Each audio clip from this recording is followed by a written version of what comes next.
Hello everyone, welcome back with another video. In this video also we'll try to find the value of x, but in this video it's going to be a little bit different.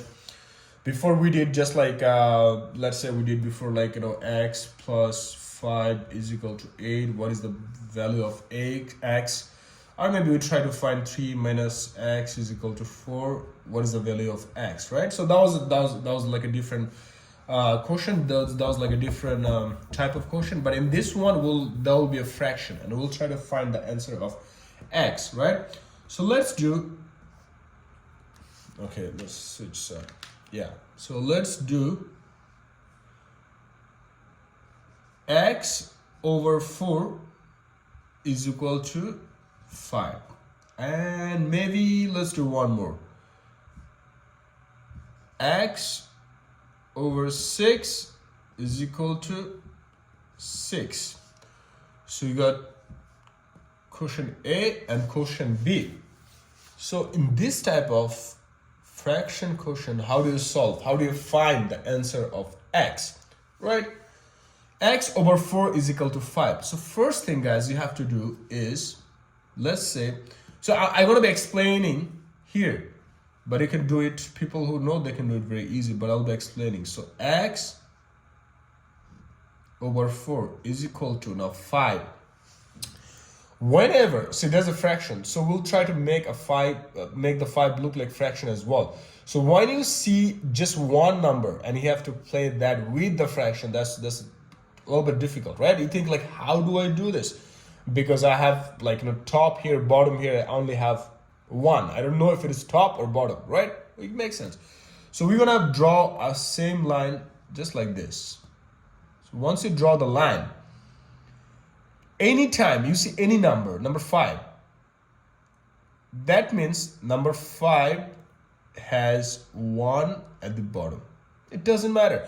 It's just, we can say number 5, but then if you have number 1 at the bottom, it doesn't make any change, and that's what it is. It doesn't matter.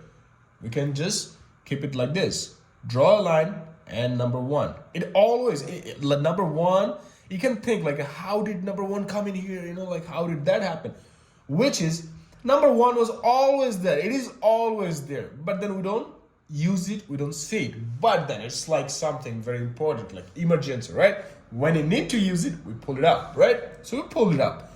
So number 1 at the bottom. So we turned this quotient to this time. Now, we have to find the value of x. So what you have to do, you see x, there's gonna be a cross. X has to do something with number 1, and number 4 has to do something with number 5. Only when there is fraction. When there is fraction, that's how we try to find it. So it's gonna be a multiplication. X times 1, which is x, is equal to 4 times 5, which is, let's select 4 times 5, which is 20. X is equal to 20. It's very easy, but always, I'll go through this again one more time at the end with the important notes you need to know. But you can pause the video and try to solve this one.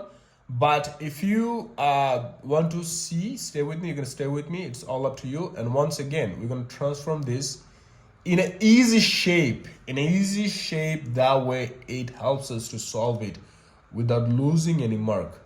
It's going to stay the same. We're going to make this one look like, we're going to make the right hand side of the equation look like the left hand side. So 6, remember guys, there was always 1 at the bottom. You just didn't need to use it. You can use it when you need to use it. So then you're going to multiply x with 1, which is x equal, always stays what it is. Doesn't matter for what, because this is the thing what brings purpose in the whole equation, right? So equal stays what it is. X times 1 is equal to x. 6 times 6, which is equal to 36. So x is equal to 36, right? This is the answer. And so now two thing, most important thing, very important thing, always remember that it becomes very easy. Always, when you look at the question first, keep your eyes on the equation. right? And then look at the left and then look at the right. This is one thing. The second thing is make the right hand side of the equation look like the left hand side of the equation, right? And then multiply like cross, like this. So x times 1 is equal to x, 4 times 5 is equal to 20, x1, 6 times 6. Well, I just write it down. So 6 times 6, which is 36. Thank you so much for watching, guys. If you have any question or any suggestions or any questions or anything else, advice, just leave a comment at the bottom. I'll get back to you. Thank you for watching.